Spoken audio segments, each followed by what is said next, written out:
No, it sounds great. Cool. It sounds great on my end. This is gonna be the second time that I've had to do this. I have this nice $300 mic, and it's just gonna sit here, and I'm gonna talk through the computer too. So absolutely no worries on that.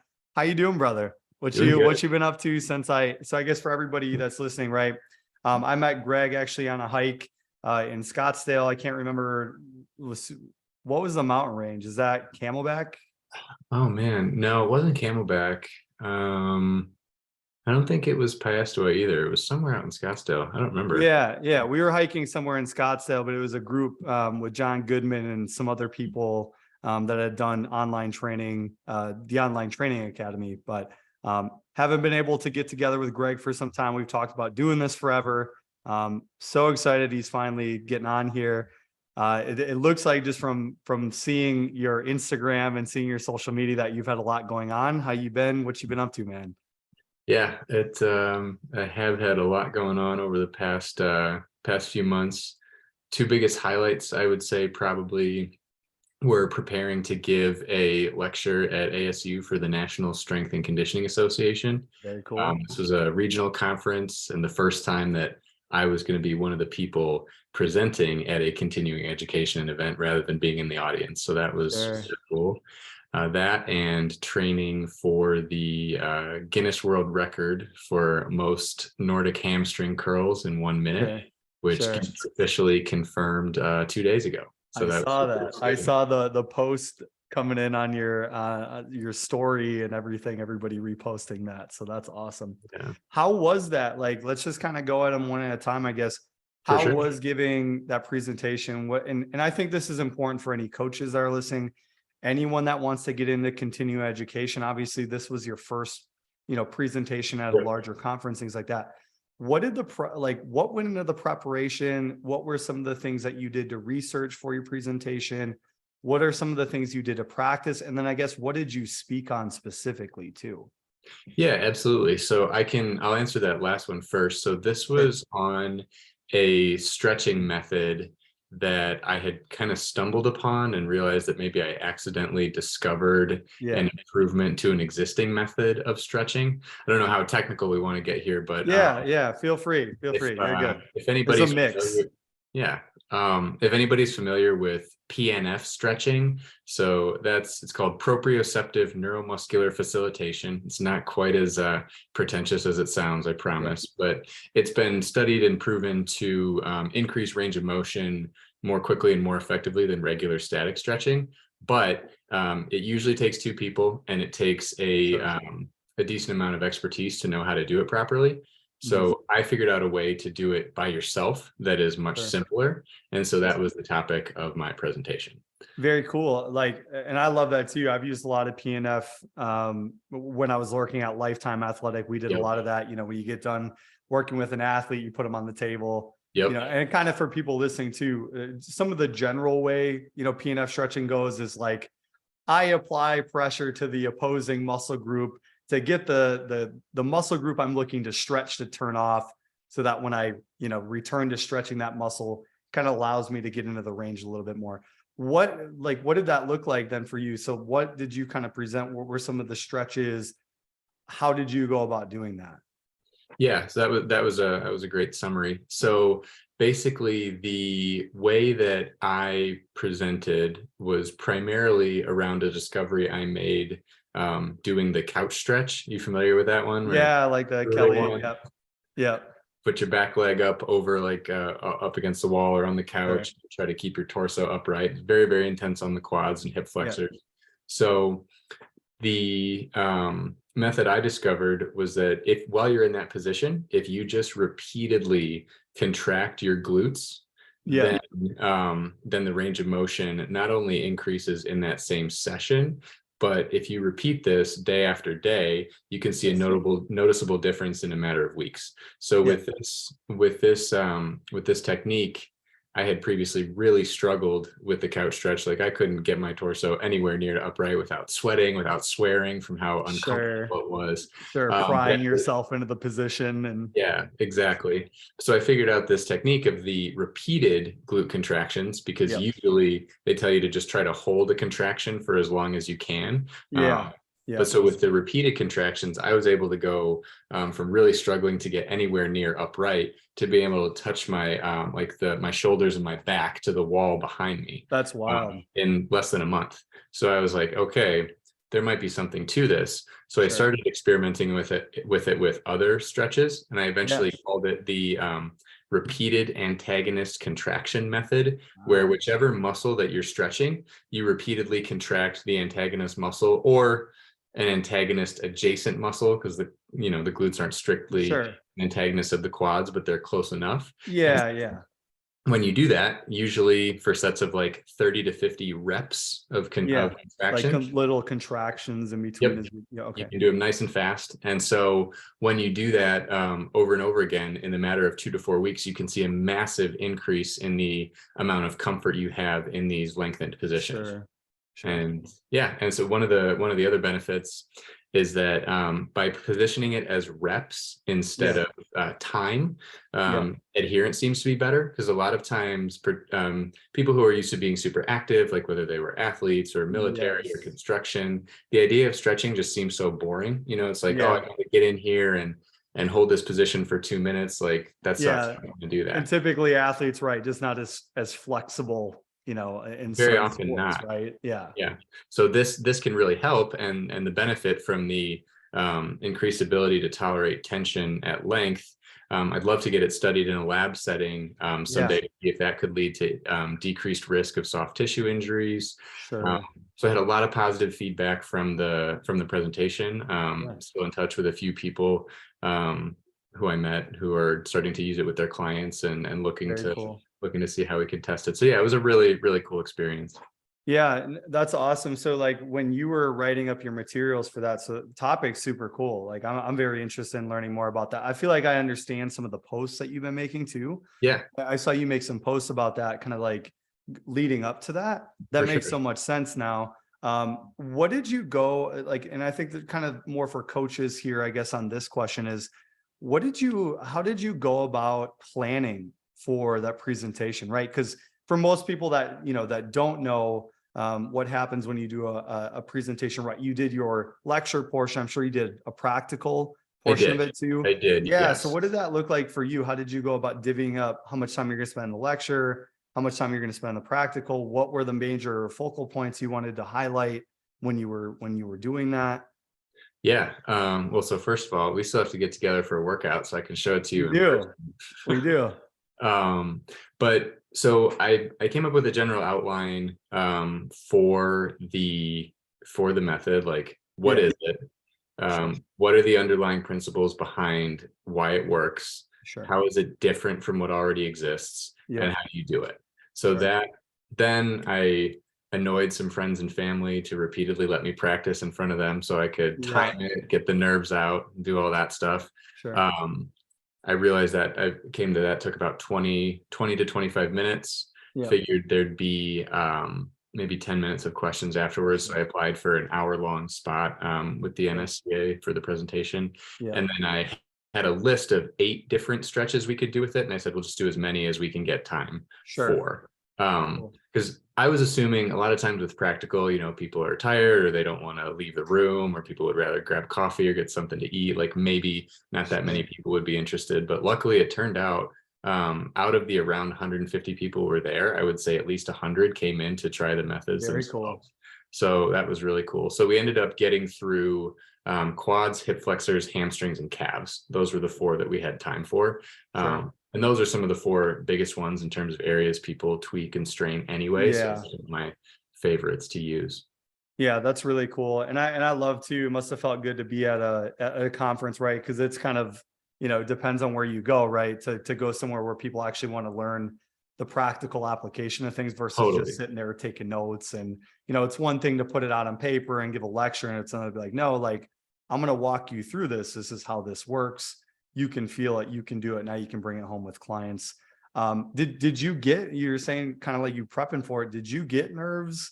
Oh yeah. That being your first one, like, even though like it sounds like you were very, very prepared coming in, because I think that's the thing too that kind of scares people away from doing stuff like that, right? It's like, oh man, how am I going to feel when I get up there? Were you still like, how long did it kind of take you to get over the nerves, right? You're in front of 150 people or so, and Yeah, so the cool thing was I felt really nervous ahead of time, but soon as yeah, I started, it had pretty much gone away. I kind of sure, fell into the rhythm. I had done enough practice. yeah, I knew what I wanted to say.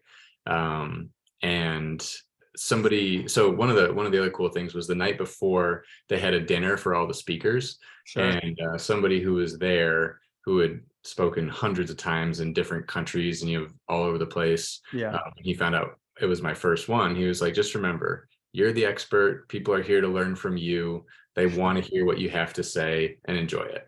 yeah, And very that cool, was it was simple but powerful advice. And I was grateful that he gave that to me. So I yeah. think I remembered that right before starting. And then just kind of got into the flow. That's very cool, and now that's kind of like you get to pay that forward to someone too, right? Like Totally. obviously when you go and do your second and third and 50th, right? Yep. Like when you're going out and doing that, that's super cool. I guess working out of that then, so presenting in that in front of that group, what are you looking to do next? Are you looking at any other speaking opportunities before I want to move into the Nordics? Well, Because that's the big buzz news right now going around. I want to talk about that, but like for you, where are you looking for? We're taking that in the future, right? Like other workshops, other presentations for conferences, like what are your eyes on next? yeah, it's actually a perfect segue because I want my next presentation to be about Nordic curls. Very cool. So, Okay. Perfect. and I'm going to apply again to the NSCA to do a national Sure. level conference this time. Yeah. Usually they won't give you a spot on one of the national conferences unless you've done a regional or state level Yeah. That makes first. sense. So this was just kind of a really serendipitous example because I applied to speak at the state level conference, and Sure. they said yes, I think partially because I was local and they Yeah. wouldn't have to fly me out. So Yeah. it's like, the saving budget can lead to benefits sometimes. And then it turned out that they upgraded it to a regional conference. Sure. So it was people from 4 different states. And so now that makes me eligible to speak at a national level conference. That's super So cool. that's what I'm going to do. That's what I'm going to apply to do next. And it's going to be about Nordic hamstring curls because this is an exercise that has massive potential benefit for Sure. reducing the risk of knee injury and increasing sprinting speed and increasing horizontal jump ability. But historically, it's been a very niche exercise. It hasn't been Yeah. approachable at all because there's such a high barrier to entry. Sure. And I've figured out a couple ways to make it much more approachable. Yeah. Because when I started, I couldn't do any. Sure. And that's like most people, right? Like the first Totally. time you go and like doing one or even like being able to control yourself to the floor is a Yeah, task in not itself. gonna Like happen, you're a right? Like challenge. most, Yeah. and at the time, I spoke to another coach who I met. He and I kind of got obsessed with Nordic curls at around the same time, and he was an elite level power lifter. Like he could Yeah. deadlift almost 600 pounds in the 183 weight class, and he Sure. couldn't control an eccentric Nordic curl past 45 degrees. Yeah. So there's nothing quite like it, and but the benefits are massive and they're fun. Yeah. So Yeah. um, so How'd you, I'm yeah, go ahead. excited to kind of bring them a little more mainstream eventually. So I have a whole lecture series that I'm planning out about them, and that's Very what I cool. want to do at the national level. Very cool. Yeah. So how did you stumble upon Nordics, and like, how Yeah. did you get into that? And like, and I guess this might go even into kind of some of your history in athletics and some of your past injuries and things like that. I want to get into that too. But yeah, how did you get turned on in Nordics, and how did you, kind of fall in love with that as like, obviously this ultimate performance tool in what you do? I know you work with soccer players and, Yep. some different groups. How did you stumble on that? And like, where's the value for you and your clients and yourself? Yeah, absolutely. So I first found this exercise my freshman year of college. Sure. So I played 2 years of Division I soccer before coming to terms with the reality that the D1 life wasn't quite for me, wasn't quite good enough. But Sure. we'll get more into that because I learned a ton Yeah. along the way. Sure. But out of a roster of 30 guys, like 30, 18 to 22-year-old Division I athletes, Yeah. one guy could do one Nordic curl. That was how cumulatively how not good at them we were as a team. So these are like, soccer players, strong legs in Yeah. the prime of their At the career, D1 level at too, the D1 level, and one guy out of 30 could do one. So Sure. I had kind of completely given up on them. When they realized we couldn't really do them, we stopped You working stop on programming them. You're like, okay, them. that's Yeah, because the barrier to entry is super high. You know what I mean? Sure. I compare it to if all of us can think back to the time maybe like before we could do a single pull-up, Yeah. it feels impossible. You're like, I'm never going to be able to do Yeah. this. There needs to be a progression. But anyway, I hadn't really even thought about Nordic curls for over a decade. And a friend of mine in early 2021 had asked me if I had heard of this knees over toes guy. Oh yeah. So, Sure. because he was still fairly unknown at the time, like obviously Yeah. the behemoth So in pre now. Joe Rogan and Exactly. Sure. Exactly. So I checked out one of his videos and he talked about teaching people to do Nordic curls using the exact same method that I use to teach people to do push-ups if they can't. Yeah. Like starting with a dramatically reduced range of motion if need be, but still doing the proper technique. Like, so for Sure, me, like partials or like exactly. ISOs or right. Totally. So like Eccentrics. Yeah. for a slight detour on this with push-ups, I don't think doing knee push-ups is very effective. Like you could do 50 of those and still not be able to do one regular push-up. Yeah. So I'd rather have you bend your elbows 1.5 inches and do it with the proper core tightness for technique, and gradually work your way to the full range. Yeah. And I had a lot of success with that with clients. So I was like, okay, maybe this will work with Nordics as well. Yeah. So I started really taking them seriously in probably around March of 2021. Yep. And it took me 4 months of dedicated training to get to my first one. Sure. And the nice thing is they apply force at the hamstring and at the knee joint in such a position that the knee's not used to being in. So you almost get your newbie gains all over again because it's such a targeted, such a specific exercise. Sure. So I only needed to train them once a week, at most once every 5 days. And in 4 months, I could do one. And so and like frequency on that too, like repetition wise, like sets, reps, kind of for the people that are listening, like what did that look like for that day that you were training? What did you do? So I found an awesome YouTube video from a channel. I think it was called the PD Project or something like that, where he had like a guided program. Now it was an aggressive program. You had to be pretty experienced with strength training already, and it was quite a it was a fast progression. But basically you did only 3 sets of 5 to 8 reps once per week. But the intensity ramped up quickly and it worked in just about exactly as quick as he said it did. So no, that's awesome. And then like, so you're going with that, obviously you get kind of is that something then you go from, you're doing that with yourself, is that where you kind of start to like formulate what you want to do programming wise with your own stuff? Is that kind of like your light bulb moment in doing that with yourself, I guess then? Yes. And so I brought it to my clients fairly quickly because seeing improvement quickly is fun, and doing like, oh, here's this new, like, even though it's a really, really old exercise, like here's this new exercise you haven't tried before. And most of my clients liked it as much as I did. They were like, oh yeah, today's Nordic day. We get to do these. So we would do them about once a week. And, when people like it and they feel muscles working in a way they haven't before, that tends to be very motivating.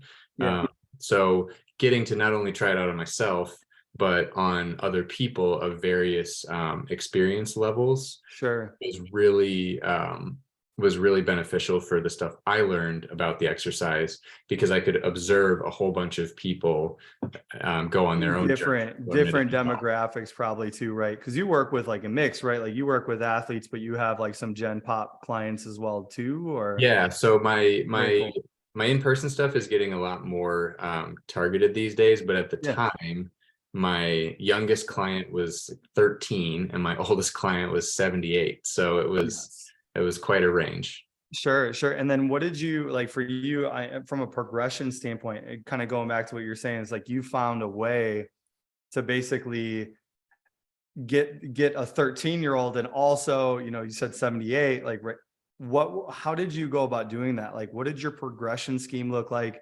Like how did you set it up, I guess, for someone that wants to get into something like this too? What did that look like? Totally. So two main tools for regression. The biggest one by far, if you're only going to pick one, Yeah. is using banded assistance. So a band around the chest anchored behind you.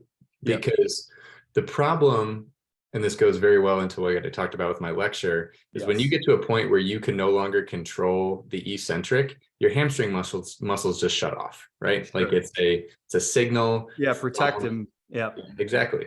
Signal from the Golgi tendon organs in that tendon juncture saying, this is too much tension. We're going to rip this off the bone if you don't stop. So we need to stop. Sure. So when you try to go by the traditional method of learning Nordic curls, people say like, just keep practicing controlling the eccentric as low as you can. Sure. That works. It just takes a lot longer. With the bands, you can get down into the full range of motion. So your hamstrings start to tolerate tension while they're that stretched out. Yeah. And when you can do the full range of motion, your body becomes more comfortable expressing force in that position. Sure. Owning the range. And you start to progress more quickly. So the bands are the first variable to manipulate by far. Sure. Start with a really, really thick one. Like I would tell people, I want this to slingshot you back up on the. Yeah, you want the big fat black ones from. Yeah. Exactly. Exactly. And then we would progress to lighter bands and elevate the place where they would touch their chest anywhere from 4 to 8 inches. Cool. Creating partials like in push-ups, right? Exactly. That makes so much sense. And then really focusing on core engagement, scapular retraction, foot placement, all of that stuff. And people loved it and it worked very quickly. So yeah, I love that. And it's crazy to think too, just kind of you talking about, you couldn't do one, right? And this wasn't very long ago. And then you're moving to, I watch you on your story and it's just like, it's automatic. Obviously you just set the Guinness Book of World Records for it. Do you want to talk a little bit about that? Because that was like the thing, I just saw that on your story today. I know we had talked about in our conversation we had on the phone the other day, you talked about that you're going for it. Like tell me more about that Guinness World Record, man. That's crazy. Absolutely. So after I had gotten to 1, I got to 10 pretty quickly, which I think is fairly common for people in their pull-up journey, right? Like, I think that exercise is the best one to understand the Nordic curl as a counterpart to, the pull-up is measuring, can you lift your whole body weight through elbow flexion alone? And Nordic is, can you lift your whole body weight through knee flexion alone? So it's a long journey to get from 0 to 1, but then the journey from 1 to 10 is a lot quicker. So there was a video a couple years ago of Tyreek Hill doing 10 Nordics that like really blew up on the internet. You had the nice mix of people being like, wow, that's insanely impressive, and people being like, I could do that. Sitting on their couch, what they were talking. Yeah, exactly. Yeah. So, but after I could do 10, then I could do 15. I started looking, I was like, I wonder what the world record is for this. And I started looking around, and I couldn't really find anybody who could do 20, at least not with good technique. So I started researching. I started saying like, what is the deal with Guinness on this? And so the way they do things is they have body weight for when it comes to body weight or most rep type categories. Sure. It's most in a minute, most in 3 minutes, most in an hour, or most in a day.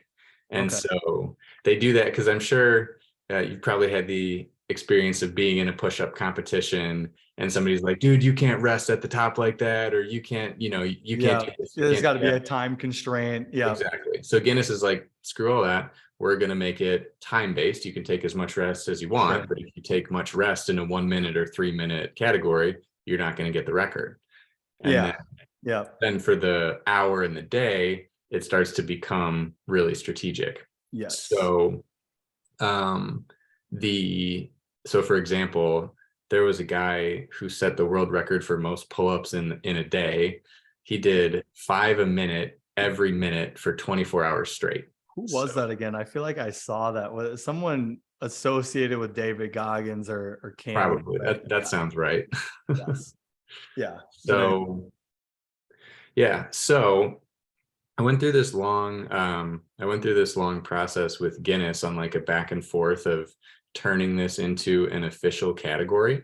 Yeah. And that took over 6 months of basically working with them to agree on measurable objective standards of what constitutes a record.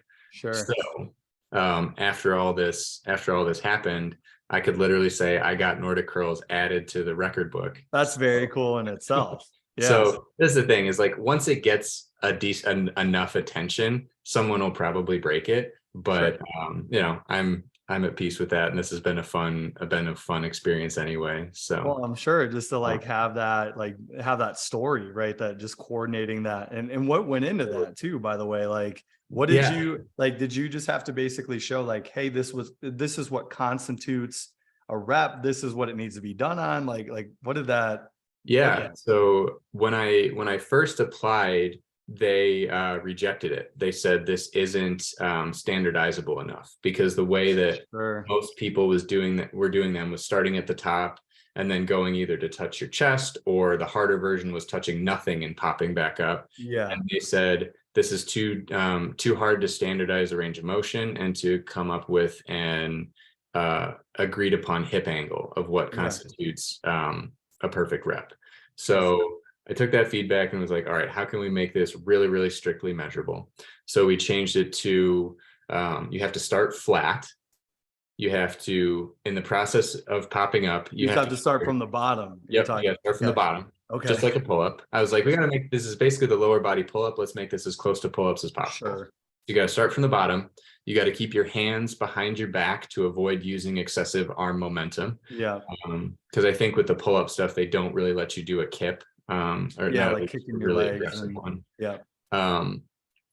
In the process of rising, at no point can your shoulders drop below your hips, and then you have to touch your glutes to the point where your ankles are anchored at on the top. Sure. So those were the 4 criteria, and after some back and forth, they eventually agreed and said, okay, yep, we're on board, you can do this. So like now you can officially apply to set the record. So I did some digging, and I found through looking at people's videos, the most I had seen anybody do in 1 minute was 17 or 18. Sure. And so I kept training, I kept practicing, and eventually built up to being able to do over 20. So I was like, okay, I'm ready to go for the record. Yeah. So there's 2 ways you can get a Guinness World Record officially verified.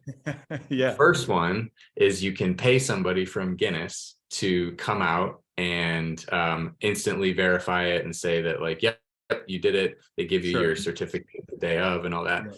What would you guess that costs? Yeah, I would assume it's not cheap, right? Like paying someone to drive. I don't know where they're driving from. I don't know where Guinness is. So they're based in the UK. So if you want someone to come up to you, it's 12 grand for them to fly out and certify you on the day. So I was like, nah, I don't think I'm going to do that at this time. So the second route is you have to have 4 witnesses who sign statements saying that everything was kosher. So 2 of the witnesses had to have timekeeping experience. So like they had to work as a track coach or something where, they're used to, or like a swimming coach, like they're used to using a stopwatch. And then the second one was for something like this, you had to have two people who are experts in the field that the record is being set in. So this case, they said, these are the strength and conditioning certifications that would allow someone to say that, yes, they're qualified to judge whether your reps were correct. Or you had some CS guys in there. Exactly. I had two of them. Okay. Yeah. Okay. So so thank you to Katie and Ryan. They did a great job. And where did they coach those two? So one of them is a CSCS and a doctor of physical therapy, and they're both associated with Streamline. Okay. And Team 44 in Phoenix, Arizona. Oh, very cool. So, yeah. So then on top of those 4 people, all have to sign statements. You have to take a bunch of pictures before, during, and after, index these photos. You have to prove that the equipment you used is commercially available. You have to submit videos from the front and side in slow motion and in real time. You have to write a cover letter. There's all these hoops to jump through. Yeah. But I was like, all right, I'm committed to this. It's worth it. I'm going to do it. Yep. So on the day of, which was about almost a month ago at this point, I ended up doing 24 reps in 1 minute. Barely failed the 25th at the buzzer. That's insane. I don't think I can do one. Well, dude, if we work together, give me 12 weeks and you got one. I was gonna say we need to work out, and then maybe I'll start then. Dude, yeah, it's the thing is that once you try them, they're fun, they're addictive, and you really only have to do them once a week. So sure. Like I just finished training a client 13 weeks on the dot, once a week. He just got his first one. So sure. Yeah. Cool. So so that was a ton of fun. It was a really cool experience, and now I'll be able to say I set a Guinness World Record.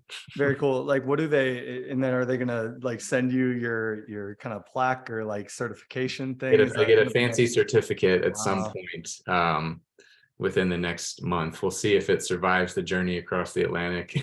Sure, makes it over there. Yeah. No, so that's very cool. It might be all wrinkled, but How did you feel? I got to ask right away, because the first thing I'm thinking is like, I can't probably do one, right? I'm thinking that many in a minute. What did you feel like? Because it has to be very similar, like, peaking in a sport, right? Like we're like, okay, I have trained for this moment.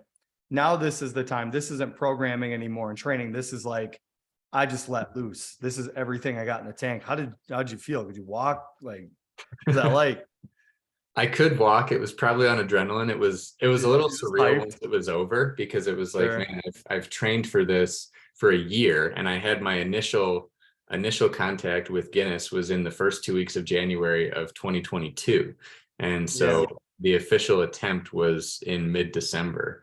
So it was the culmination of a long process, but it was really cool. I had about 20 different like friends and family there. I had one of my wife's friends works for the CBS affiliate, ABC, or sorry, AZ Family. So they brought somebody from there to film it. So that was really cool. And yeah, so it was really fun when it was over. Although the first thing I thought was like, man, this has been a lot of back and forth with Guinness. They're very, very particular on all this. I was like, I hope they don't say I forgot something and it doesn't count. So you were worried. You were like hyped, but you were worried. You're like, were all the cameras in the right places? Do I have the right people here? Did everybody make sure to hit record? I've done that with podcasts. You just don't press. By the way, it is recording, so I don't want to scare you. But perfect. Yeah, you do 2 hours and you're like, damn it. You press record. Yeah. I did one outside one time too. I didn't, not even thinking about that, like where the noise would go. Not smart. No, that's very cool. Live and learn, right? Yeah, live and learn. But yeah, I want to get into too, because I think probably one of the reasons, right, you got into some of this stuff too is a little bit with your injury history too, right? Yeah. So I don't, and I always think it's really important too when you look at someone like you that can do, that many Nordics in a minute, and you're a coach and you're a very fit guy, right? But you have a pretty, you have an injury history too, which I think it's even cooler you are where you're at because of that. Will you share a little bit about some of the injuries that you experienced when you're in college and kind of, your process of getting into strength conditioning out of that and like kind of developing your love for strength conditioning out of that, like what that looked like for you, some of the injuries and. Yeah, of course. So the biggest goal of my childhood was to make it to Division I soccer. Sure. And I eventually did achieve that goal to get to play at Marquette University. Yep. But when I got there as a freshman, it was like a way higher level than I was ready for. It was, I was this doe-eyed freshman, hadn't even ever really strength trained. And now I'm going and playing against like 21, 22-year-old men. Yeah. And it was really difficult. And it was a huge blow to the ego. And what I didn't realize until many years after was that I definitely was falling for a bit of imposter syndrome. Like when it's like, you achieve this thing that you've wanted for so long, and then your brain's like, well, what if you're not actually good enough to be here? And soccer is a very confidence driven sport. So when you have those thoughts and you believe them, they can really negatively affect you. So I had now, and this was the thing, it was pretty normal. Like out of my recruiting class of 8 guys, 5 of us redshirted. Like you have to be pretty special to bring to play as a freshman, and 2 of the 3 who didn't went pro. So it was like they knew right away. But before I redshirted, I had a really, like, the low point came when I had a moment that really illustrated the power the mind has on the body. I was, it got to a point where I had built a lot of my identity around being a good soccer player. Here I was faced with daily evidence that I wasn't nearly as good as I thought I was. And so the low point came when I had this thought popped into my head, was like, man, the guys who are injured are lucky because they get to miss practice. And that's how hard it was. And so the very next practice, with nobody near me, I was doing a routine pass, took an awkward step, and I tore the arch of my left foot and had to miss. Crazy. So like, it was kind of like, okay, careful what you wish for, So that I was out for the rest of the fall season, which was tough because the one thing that I was always good at on the team, even when I wasn't playing well, was the fitness aspect. Still, like, even was like, okay, you had a bad practice, but you can still come in the top 3 or top 5 in the sprints at the end. Like, that's saving grace. Well, after 8 weeks off, you're not even there anymore. Definitely not going to be there anymore. So that was gone too. So the spring season was a real do or die moment, because in my end of the season meeting, the coaches came to me and they were like, look, we're going to give you a pass because you were a freshman and because you were injured. And they didn't say this, but I think it was also because I had decent grades. They were like, but if the spring season is the same as the fall, you're not going to be asked to be back on the team. And that's a lot of pressure to put on somebody already on that young too. And feeling like I might not be good enough to be there. But I remember very distinctly when I had that injury, saying to myself, I never want to feel that low ever again. Like, so low that I would rather be hurt to get a way out than to face what was tough.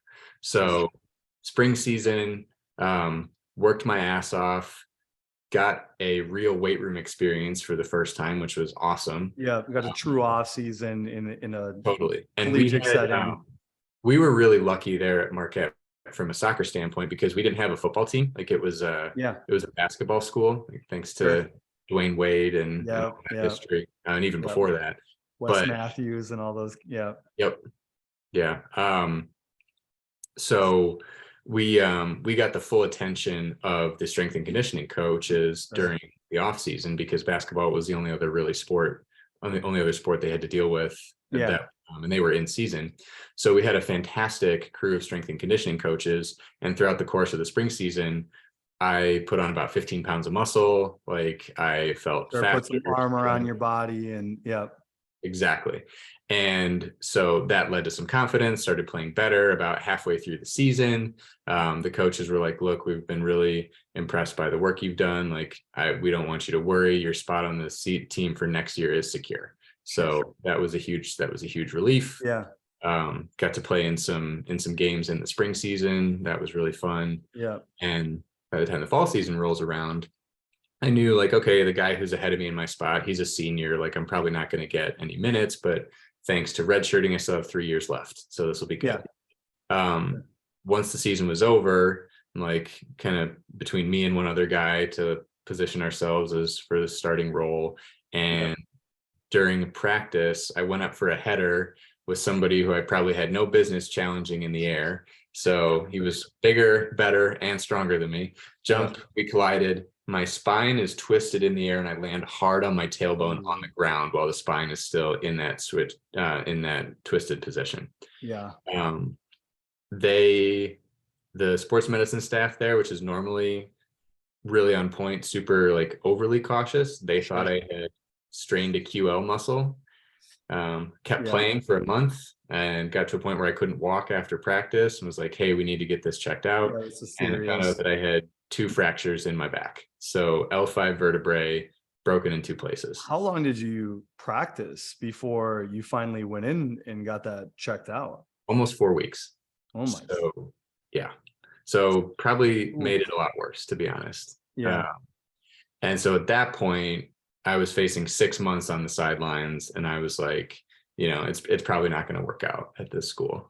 So I did end up transferring to a smaller, like a top 25 D3 school called Carthage College, and I had a blast there. But along that healing journey, I was like, okay, I want to learn everything I can about the body so that this doesn't happen again. So I know what signals to pay attention to when I'm hurting, so I can get my mobility back. Oh, and by the way, I loved how much faster and stronger I got from putting on muscle the year before. So I was like, this is what I want to dedicate a significant amount of my time to. So that was always in the back of my mind, even though I ended up majoring in something else because I didn't really think you could make a career out of it. But I always had that love and that passion for it first before I got paid for it. And about 4 or 5 years after graduating college and being sick of the corporate world, I was like, you know what? I want to do this full time. So I kind of found my way into a job doing strength and conditioning coaching for a small college team and being basically an intern at age like 26, 27. At an awesome facility in Naperville, Illinois that coached. It was called Acceleration. I think a lot of those guys are still there. They were great. They worked with mostly NFL and CFL and MLB players in the off season. And I was just like a sponge there, like soaking everything up. Like, and I had learned the lessons of imposter syndrome this time. So I didn't belong there yet. I didn't know anything compared to what they did. But I learned so much, got my CS from there. And when I moved out to Phoenix from the Chicago area, it's like, I'm going to do this full time. Yeah.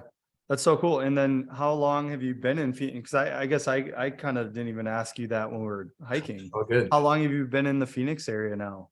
So I moved here in June of 2018. I was the genius who moved to Phoenix in the summer. I did the same thing. So I recognize how big of a mistake that is now for anyone that says they're moving here. Yeah. Well, you know, you like do the hardest part first. You get used to it. Yeah, for sure. When you get back around to summer, you're like, I remember this. This is actually my first experience with here. Yeah. And where are you training now? So I know when I talked to you before, were you thinking about moving into your own space? I can't remember if you're talking about that or online training. Where are you training right now? Yeah, so I just moved in to my own space. It's a relatively small spot on 16th and Osborne. And the business is actually built around using a really cool device called the Newbie, which stands for neurobioelectric. And we could have a whole other podcast talking about this thing. Basically, I describe it as like a TENS unit on steroids. Sure. It uses a different type of current. It was used extensively by athletes in the late 90s and early 2000s by a couple companies that made them sign NDAs in order to use it. Sure. And it's an incredibly powerful tool for helping heal old injuries, Sure. because the brain gets into, you know, very locked into specific movement patterns when we have an Yeah. injury, and this is kind of a pattern interrupt for that. Sure. So when I saw how powerful this was, I was like, I need this on my team, and I was ready Yeah. to move to my own space anyway. So Sure. I just recently started doing that.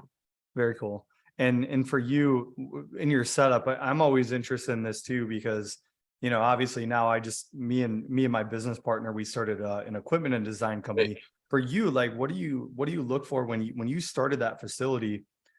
Obviously you have kind of like a wish list or a checklist of like how you want to set up equipment or lay out your facility. Like, how did you go about, number one, securing a building, thinking about what you wanted as like your flooring, your floor plan, things like that?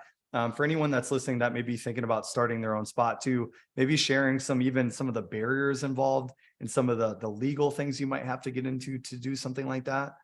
Yeah, so I got really lucky on this front, in that the building was owned by a former client of mine who I Yeah. stopped training during the COVID lockdown.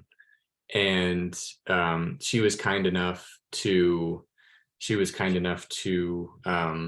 rent me out a space in her building Sure. at a relatively affordable rate. And she's a lawyer, so there's the Wow. legal part taken care of. So unfortunately, I probably can't offer a ton of advice to somebody like specifically Sure. in new space, because this is it's very much a one-man shop at this point. Yeah. But yeah, like two trainers definitely wouldn't fit in this space. It's mostly a room. So Sure. Like but a studio, one-on-one trainings, exactly. things like that. Okay. Very cool. So so yeah, but as it grows, maybe we can do this again, and I'll have some Yeah, no there. doubt. Yeah. So the key here, guys, anyone that's looking to open up their own facility, you just find someone that's a lawyer. For you start training lawyers, and then maybe down the line, But the door may open. But I guess the real, the real lesson is like, don't fall into the trap of thinking you have to do this all for yourself. Like, Yeah. put stuff out there into your network, and people will surprise you in terms of what they're willing to offer. Like, Sure, too. And especially, I mean, that has to feel really good too, man, because no one, extends the hand when they haven't been, taken care of in return. So that's got to feel really cool too. That, absolutely. obviously you've done some incredible work with the people you work with, because no one just hands that stuff out. It doesn't matter, what they have. That doesn't just come from nowhere, right? So that's gotta Thank feel. you. I appreciate that. Yeah. So that's cool. So moved into that space. And then I'm always curious too, because my thing is like, for people that start a gym, is like, how do you go about getting clients? Like, right, you just moved in the space. I know I can see your social media growing every day. For you, what has been the thing, maybe some of the methods that you use for attaining new clients, reaching out to people, finding people that fit your niche too? I think that's a big thing that a lot of coaches struggle with too, finding people that make sense for their training methods that they use. Because buy-in's huge. What did that look like for you? I guess on that end. Yeah. So on this front, the first thing that I'll say is I've been very conscious to make sure I value my free time. Sure. I've lived the life of, first training session starts at 5:30 a.m. Last one No boundaries with when you schedule, and last one's at 7 p.m. and had the realization, like, this is simultaneously good money and miserable, and Sure. and it's not worth it. Yes. So as taking those lessons, it allowed me to be a lot more intentional about who I take on. So the biggest thing for me by far is word of mouth. Like, this isn't sexy, but the lessons of like the best marketing is do an amazing job with the people you have, and they'll tell the people they care about. It's always the lesson that I've taken to heart. And from a practical standpoint, it's also the cheapest marketing you'll ever do as well. Yeah. So I don't have any sort of innovative breakthrough type of strategy that is gonna change the world. It's, the basics that we already know. Um, Yeah. I will say one thing that was pretty good for me is for a while I did get fairly deep into those to the knees over toes and athletic truth group coaching methodologies, and they had a certification. Everybody has a certification, Sure. and theirs was the best one that I've come across in terms of being part of a coaching list that actually gets people to actively reach out to you. So Sure. I had enough interest from there that I had to like turn down people or say like, come with me Very and cool. for once a month and then do their app and I'll keep your form going or things like that. So Sure.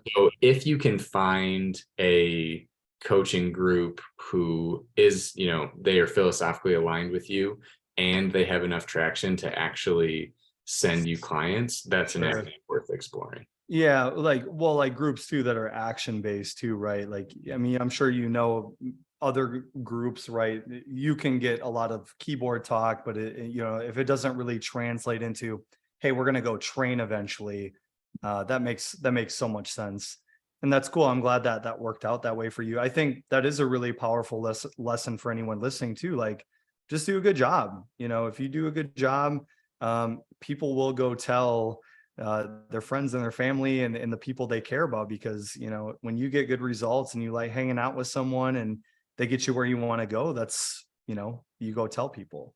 I think that's super Absolutely. cool. What are your long-term goals with that? Like you said, we're obviously going to have to do another podcast too, because I love doing these with people multiple times, because then you can kind of set kind of a timestamp, right? Like, this is when I was here, you just started training in this space. Like, what are your long-term goals for your business, for you? Because it sounds like your time is really important to you. You love to train, but like, where are your long-term goals? Just so that we can re-explore this later and see Yeah, where you're at. absolutely. Well, Yeah, real quick, before we get into that, can I go actually ahead.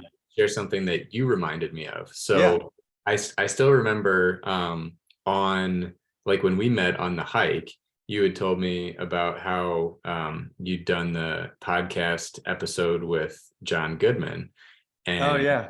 I'd actually heard the clip that he shared in one of his monthly newsletters, Sure. and you told me that like literally all you did was reach out to him, right? Yeah. Yeah. So I have a like basically consulting gig with somebody who has a pretty large online fitness following that Sure. all started because of an email. Yeah. I liked his stuff. I wrote him a long email because he wrote long emails, and I was like, maybe he'll read this, Sure. and he did, and we This started is working his together. style. Yeah. So that's a big lesson, I guess, is like never think that someone else is too big to hear from you. Yeah. Because had you even started your podcast when you reached out to John? Well, I had so actually my first one was Dan John. It was the first guy. I didn't even started Right. it. Yeah. Yeah. So I had that one later but I went from Dan John to Jon Goodman. But yeah, I didn't even start my podcast yet. I had really followed a lot of his stuff during quarantine, and he, just like anyone else in the fitness industry, he's obviously a large influence over a lot of coaches. But I was like, hey man, I just want to let you know I followed all your workshops. You're a big inspiration behind me starting my online coaching business. I'm even thinking about starting a podcast. I just slipped that in there, and he goes, okay, we should do a podcast then. How about next week? And I'm like, oh man. And it's crazy because I got to reach out to Dan again and have another podcast, because Yeah. it's crazy what you're saying is, yeah, people, if you reach out to them and you're sincere and you mean what you say, yeah, like people will want to do business with you or do a podcast with you. So I think that is a really great lesson that you're kind of referencing, is like, you never Yeah. know until you reach out. Exactly. And even if they don't get back to you or say they can't do it, like Yeah. you still gained a lot from it, and you never know who's going to say yes and what doors that'll open. So Yeah. Yeah. I think that's really cool. So what are you kind of doing before we go into the other part? What are you doing for your consulting too? Because that's cool. I love hearing when strength coaches diversify their talents, right? Because clearly you're great at training people. okay, now you become, you pick up more of a business acumen for starting your own business. Then you move into consulting, which is something that I do as well. Like, what does that look like for you? And how did you get into it? How did you kind of make that a service that you offer? Yeah. So I have a couple things. Like, it kind of just evolved out of that relationship with the guy who I reached out to. Yeah, Started with doing, he's like, hey, there's a little more grunt work. He's like, hey, I have way too many people in this one coaching group. Do you mind doing some video form checks and stuff? And sure. then I was like, yep, sure. Why not? Yeah, I'm not above that. And yeah, after he saw that I gave effort and cared what I did and had a high, standard for myself and wasn't just going to half-ass things, then we moved sure. to collaborating on programs together and starting to write stuff and offer initial or different services for him. And along the way, he was kind of mentoring me or in the online Yeah, fitness space. So learning a lot, getting paid to do it. Like, that's sure. a pretty cool gig. And through some of the stuff through organizations we were part of, a soccer coach in the Gilbert area Yeah, reached out to me and was like, hey, I've seen some of your stuff online, particularly one presentation you gave. I sure. want to hire you to help write a curriculum for our club to go Yeah. from like the youth level all the way up to the professional. Yeah. What club is that again? You can keep Uh, going. I just can't yeah, remember. it's FC Arizona. They're based Okay. out of Yeah, Gilbert. So sure. really cool, because that's kept me connected to the soccer world, which is something that Yes. I really love. So I guess the lesson behind it is, you never know what kind of opportunities are going to come your way, and don't close yourself off and box yourself into, oh, I'm just this, oh, I'm just that. And Yeah. some of these will be distractions. Like, maybe they're not the best for you, but you have nothing to lose by at least considering it. Sure. I noticed that was a big, and I don't even say downfall, because I think we all are wherever we need to be, right? Like, you learn those lessons as you go, right? You don't realize that until you start to do other things, and you open your mind, you kind of expand, different things you want to get into. But I noticed that for a long time. I always just thought of myself as like, I'm just a strength coach. I do coaching and I do nutrition, but it's like, no, like, you don't, because like, you teach, like, there's so many things, like I said, even with starting like this equipment company and design, company, it's like, you realize like how many skills you actually bring to the table to some of these organizations. So yeah, I mean, if you're a strength coach listening to this, or you're a trainer, whatever you do, like, just make sure you recognize what you know and what you bring to the table, because there's plenty of people, Greg included, me included.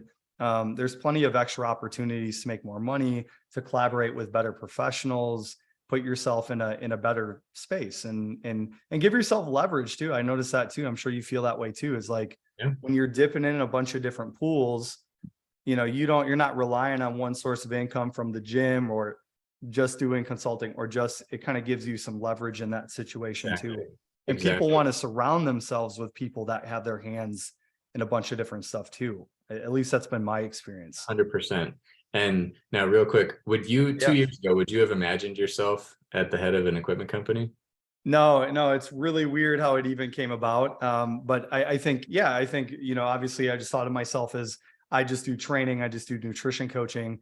But yeah, I didn't realize, I'm like, wow, I've designed and planned spaces for collegiate strength conditioning facilities. Yeah. I've done this for people's homes in my online business. And I'm like, well, yeah, why couldn't I do that? I'm familiar with all this equipment. I have experience with machines and dumbbells and racks and this and that. And I'm like, it just made sense. But yeah, I think I would have had no idea if I didn't have, I'm lucky I have good people in my life too. I got to say, shout out to my business partner, Casey Nelson, because, everyone knows him. He played in the NHL. He's obviously got this incredible business acumen, but when we were talking about it together, he's just like, this makes sense. You're a strength coach. I got connections in these spaces. Yeah. So yeah, I think hanging out with people in different spaces is really important too, because I would have never imagined that I would be selling equipment or planning spaces for Sure. performance facilities and things like that. I'd have Sure. no idea. Did you feel like that was your experience with doing even like the workshops and the consulting too? You're like, holy shit, man. Like, I didn't even go to school for this initially. And then now I'm here, and now I'm here, and now I have my hands in how many different things. 100%, because and it just shows how much you can be prepared, but you can't plan for things, right? Like you can't control what's going to happen. You just have to be ready and be open to it. So I love that. And I think like it's what the big thing I've learned is like having an open mind and seeing things as they really are versus how you want them to be. Cause I think that was a big thing too. I could actually tell that I wasn't advancing as far as I wanted to and what I was doing it as much as I love coaching, but I could tell from a financial standpoint, from a even self-fulfillment standpoint. I'm sure you feel that way when you kind of get to work in all these different spaces in kind of a little different of a manner, different tasks and things involved in different activities. But I noticed like I just didn't feel as fulfilled, and actually just doing things the way I thought it was supposed to look actually was holding me back from realizing my true potential and all these other things that I was capable of doing or capable of learning, I guess. very well said. Yeah. So no, life's weird. I didn't even think too, like I would find myself in Arizona. I'm sure you probably felt that way Yeah. too when you moved out here. Like, Yep. the opportunities, I feel like aren't as prevalent in the same way, the way it is in Arizona with all the fitness influencers, all Yeah. the, in your situation, the club soccer teams that are really huge, Yep. out here and things like that. Um, So yeah. pie in So the sky long-term goals. You ready? These are two of them. yeah, So one of them, and this was a question from a mentor of mine, he said, how do you become the guy who US soccer reaches out to?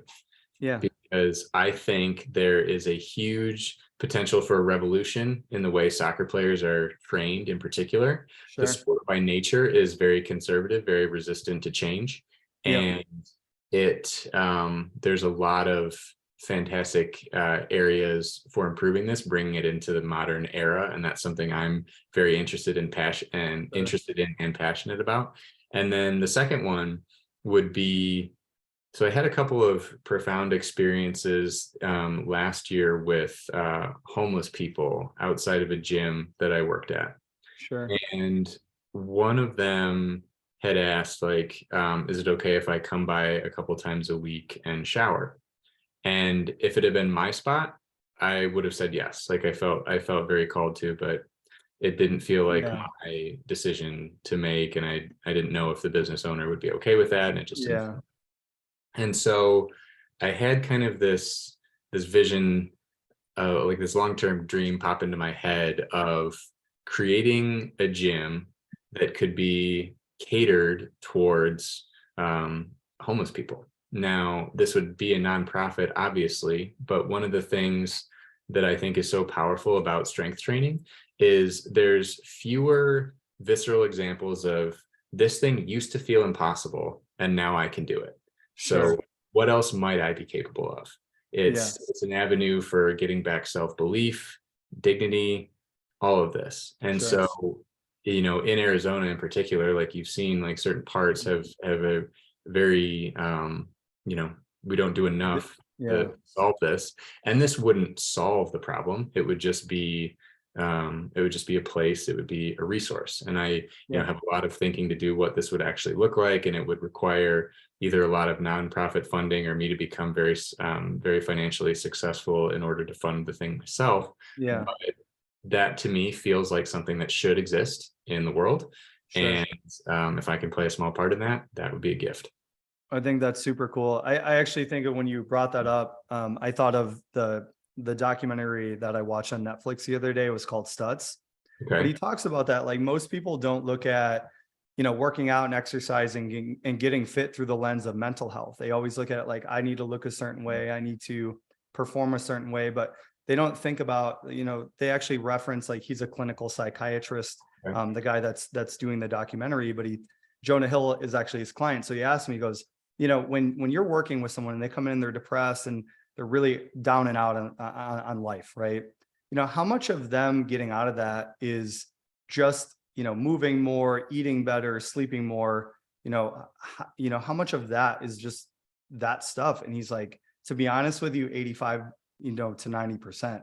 And I just thought that was so powerful hearing that from a psychiatrist where, he's working in that space of mental health. I could see big practical application to homeless populations on that end, because yeah, like you build belief in yourself. Like how do you get your mental health where it needs to be? Like, yeah, I think it would start with your body. That makes sense. Absolutely. Yeah, Sure. it feels like the one thing that you can see the quickest amount of change in, and Yeah, we know that that creates more change and more belief. So, uh, sure.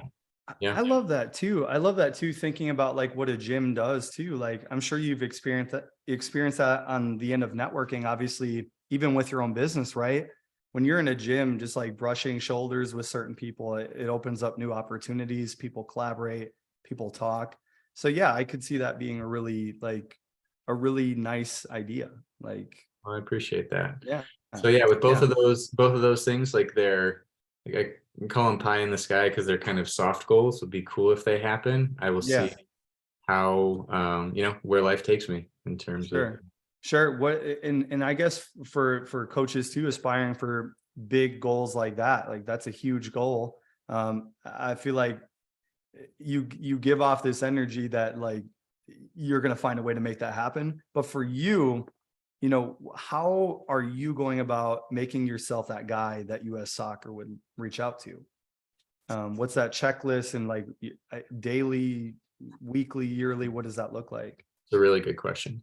So it starts with always studying, reading, writing, learning, like never thinking I have it all figured out, being Yep. open to expanding my knowledge there, and Sure. then doing the absolute best that I can, that I have with the opportunity with young soccer players right now, Yep. being able to work with primarily once their high school season ends. I think I'll be coming back to working with high school players.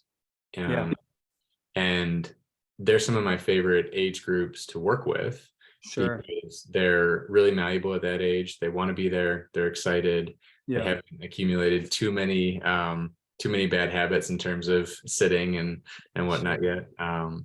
So I, that opportunity to work with them arose from a presentation I gave. I had no idea that that was what Yeah. it was going to lead to. So who knows what could come from just showing up and doing the best I can with these athletes with this opportunity that I've been given.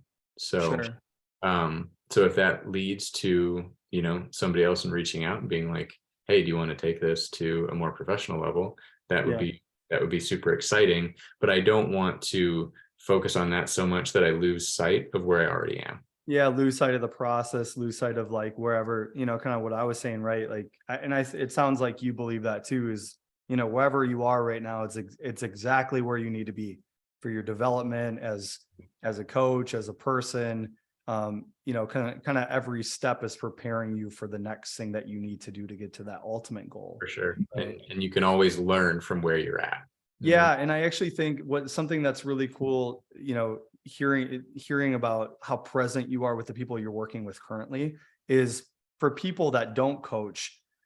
I don't think there's any better way to sharpen your skills as a coach than coaching youth and coaching high school age kids, because anyone can take cream of the crop, genetic freak, right, like pro athlete, and get them to do some of these things. But I think it really requires a sharp coaching eye to and skill to be able to do that with people that have no experience or have little experience, things like that.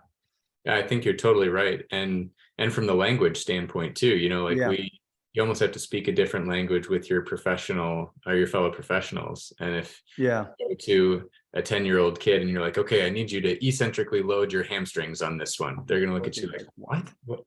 So being able to wear those different hats and honestly, you spend more time speaking in the language of the people that you're coaching. Sure. So that's very important.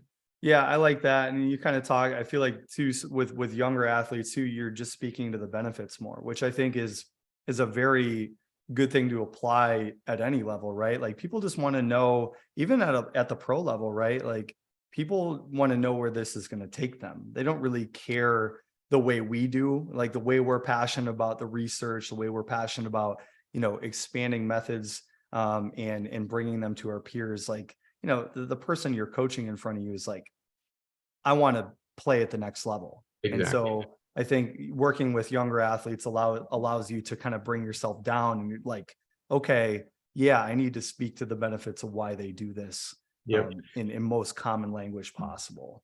For sure. And being okay with that too, that, you need to meet them where they're at and not trying to force your agenda. You have to make it motivating and fun for them. And that was something that, it'd been a while since I worked with soccer players when I started working with this club, that initially I struggled with at first, and it was sort of being stubborn, and it's like, no, okay, I have to adjust these methods to make sure that it's interesting and engaging, not just do this because I say so, Isn't it weird too? Like, I noticed that working with younger players, because I actually worked with some of the younger teams at endurance rehab too. They have, some of the mini teams, right? Like, in the high school age kids, but yeah, it doesn't matter what's right when you coach those ages. Like, they don't care your reasoning behind it. They don't care about alphabet soup behind your name. They just want it to be fun. They want it to be engaging.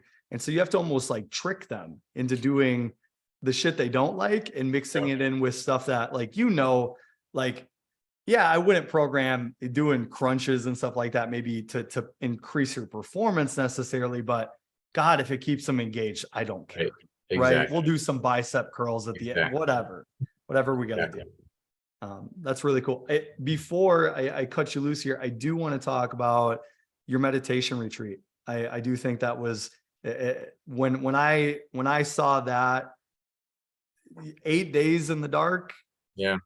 Meditation retreat. You want to share a little bit about that before we cut this thing off? And yeah, so that was an experience I was lucky enough to have last year around May of 2022. Yeah. So a friend of mine is a fascinating human. His name's Akshay Nanavati. He's been on quite a podcast tour over the past couple of years. Sure. He's training to become the first person to cross Antarctica on foot, unassisted, by himself. Oh my God. Yeah. Talk about an undertaking. Well, dude, I joke with him. I'm like, you need to bring him on here. Dude, should. I can connect you, but I joke with him. I was like, man, my world record took only 1 minute. Like, he should pick an easier category. But yeah. So when I met, we can create one right now. I've already done it. Yeah. When I met him a few years ago, he told me about having done a darkness retreat for 7 days, where you sit in solitude and silence, and you meditate, and kind of allows everything that you've been repressing or blocking out to come to the surface. Sure. And you can either, it's a lot harder to run from it rather than deal with it when you're there. And I was really intrigued by it. And he told me, he's like, well, if I do it again someday, I'll let you know. And 3 years later, he said, hey, I'm going to do another one of these. Do you want to join me this time? And I said, yeah, I don't think I can pass this up. So I've been exploring various meditative practices and spiritual philosophies for the past 3-ish years. And so the opportunity to this came about, and I decided I couldn't pass it up. So we flew down to Mexico. We drove to this beautiful small town called Mazunte, and it was 2 of us and 1 other guy. We each had our own private rooms on this resort where we were going to spend up to 10 days in total darkness by ourselves. Yeah. And what I'll say is that being not forced to, but being in a position where there's no distractions and you can confront the things that maybe you don't like about yourself or things that you've been blocking out is very powerful when you face them. Yeah. And this is, I feel like I'm not doing the experience justice here, because I could no, man, this is really talk about that for hours. But it's something that I'll never forget, and I'm extremely grateful that I went through. Sure. What were some of the things that you experienced? Because I imagine too, right? Like, it's just you and you. Yeah. What are some of the things that you were thinking?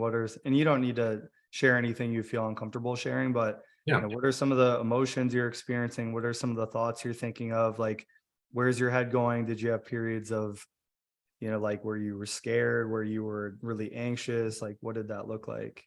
Yeah, absolutely. So, one of the first things that I did when I got in there was actually write down, because they encourage us to write in the dark. They're like, bring a notebook, bring a straight edge, Yeah, and read what you wrote afterwards, because sometimes you don't know what'll come to you. Wrote a list of all the things that I felt like were more quote unquote negative aspects of my personality, or what would be influencing my behavior in ways that I didn't like.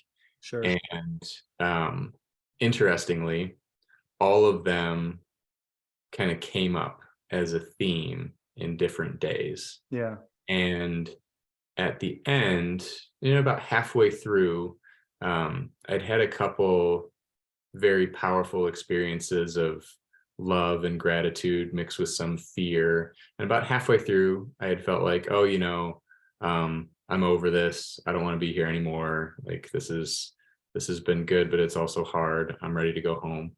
yeah, And one of the things that I had written down in the beginning was a tendency to care too much what people think, or let others' opinions influence me, which I'm sure we all deal with to some degree. sure. But on day 5, I had an extremely powerful experience of just genuine love and gratitude for my life and for the ability to experience uh, everything that I could. Hmm. And I felt very sure that I wanted to explore the town on my own before we left, because the original plan was to come out and go straight onto a flight a few, maybe 8 hours later. Sure. And by day 5, I was like, oh, like maybe I can leave early, because they said, you're not trapped there. You're not a prisoner. You can leave at any time Yeah, you want to. Just open the door and walk out. yeah, And I decided that the only reason I would have stayed through the entire 10 days was not wanting people to think that I had given up, or like that I yeah, couldn't take it, or that I couldn't handle it. So sure. I made the very conscious choice to be like, you know what? That's not a good enough reason to stay. I've had a powerful experience already. I'd Hmm. love to experience this town. I may never come back here. It's beautiful. I'm going to leave on day 8, and I'm not going to pretend that I stayed in the entire time, because nobody would ever know. Like I could have said, Yep, oh, I stayed in for 10 days, sure. and walked around, took 2 days exploring the town by myself, eating the best avocados and mangoes I've ever There had, you go. meeting really interesting people. Um, got a massage from an incredibly wise person who'd been doing it for 30 years, who told Yeah. me in Spanish she could tell from working on my traps that I spend too much time in my head, um, and to just Love it. be, to just flow with things, to just let them go and not worry and think about So them so cool. much. And I took some really powerful lessons and had some great experiences that I wouldn't have gotten if I had said, no, like I have to do these 10 days because I said I Do it the would, and way. because people are going to think I'm a quitter if I didn't. Sure. So in that way, that was very valuable too, to kind of overcome that. Yeah, and I like that. It's kind of like what we were talking about earlier. It's like you let the experience be what it was. You didn't lock yourself into like, I have to be here. It's like, no, you had the experience you had, you learned and gained what you wanted to gain and learn. And you also felt like you wanted to do this. There was a calling inside of you, right, Yeah, to go do that as well. So to ignore that would to be ignoring other opportunities, other experiences that you wouldn't have otherwise had too. I think that's really cool, that you were able to kind of have both experiences simultaneously like that. yeah. Well, and it ended up working out really well, because You got a massage, I so did. yeah, Well, and also, so Akshay, my friend who set this thing up, yeah. because he's going through such a crazy undertaking, like they're actually filming a documentary about him. Oh And yeah, so the documentary crew came down, and I ended up kind of being their guide. And I realized if I had gotten out, because none of them spoke a lick of Spanish, they would have yeah, been, they would have been in a little bit of trouble, because they had no way to contact him. Reach him. They Yeah. had, so I was able to kind of guide them through the town, help them set up for some of the shots they wanted, and Yeah. translate a little bit. Like, I'm not fluent in Spanish, but very functional. And so it's kind of like, oh, I felt called to come out, and then I was able to give back and help these people do the work that they needed to do, Sure. because I hadn't made the selfish decision of like, oh, I want to stay in so that I seem like I was tougher, Yeah, and I think that's cool too, because then you're helping your friend too. Like, that's ultimately, you don't know how that would have panned out for, this really great message that he's obviously going to bring to the world as well, Yeah. in this crazy feat that he's going after. Yeah. Well, brother, it's been awesome having you on. I appreciate you so much coming on here. Everything from, sharing your experiences in the conference, to the world record, to this meditation experience that you had. It's great catching up. I'm glad we finally got to do this. We're gonna have to do this again soon. Absolutely. But yeah, nothing but grateful for you and for you coming on the podcast, man. Thank you a lot. Well, I want to echo that gratitude right back at you. I really, really appreciate you taking the time, having me on, having this conversation with me, and asking such good questions. And I really, really appreciate you too, man. For sure, brother. Well, we'll do it again soon, and I'll give you a call pretty soon coming up here about the Modus stuff. So Sounds good. okay. So if people want to reach you before we go, if people want to reach you, what's your social handles? What, anything like that? Yeah. So most active on Instagram. I have some good content planned for the coming Yeah. year. It's at never past your prime, all one word. Yep. Message behind that to not accept as much of an age related decline as we think we need to. Be realistic, but also hold on to your physical abilities and develop new ones as you get older. So Beautiful. at never past your prime. That's also my website, neverpastyourprime.com. And I do weekly long form blog posts, about 1,500 words each, usually on like an intermingling of fitness, nutrition, and philosophy. So Love it. Love it. awesome. Yeah. Anyone listening to this, you want to get your body right, you want to get your mind right, you better reach out to Greg. Again, never pass your prime. Follow him on Instagram. Same thing for his website. Appreciate you coming on, brother, and we'll talk soon. Okay. Thank you so much. Thank you.